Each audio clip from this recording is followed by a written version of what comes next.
继续来看屏东这件事，啉酒开车惹祸端。有一台轿车驶到九如路的时阵，常常失去控制，下弄路边的槟榔担，搁来弄倒着机车甲花杆啊！规台车是冰180度，四轮翘上天。这个驾驶着青惊，赶紧爬出来车外。警察到场一个调查。 这个肇事的驾驶是啉酒啉到真醉，车开到一半，搁困去，才会出车祸。上无过就是路边四间的店面甲人家厝，互弄甲是安尼如苍苍。痛骂讲，这啉酒开车实在是有够可恶。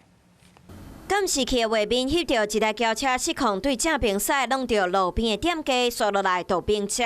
附近的民众互遮尼大声的声音惊到，拢走出来看。现场真凄惨，毋但车窗的玻璃碎去，落伫涂骹，互弄到的店家生财工具嘛拢互弄歹去。驾驶人酒测值超标。 车祸发生伫屏东半暝3点外，生电驾驶驶车经过九如路，因为啉酒驶车驶到一半困去，就弄到路边的槟榔担、机车，佮有水槽等等的物品才冰车。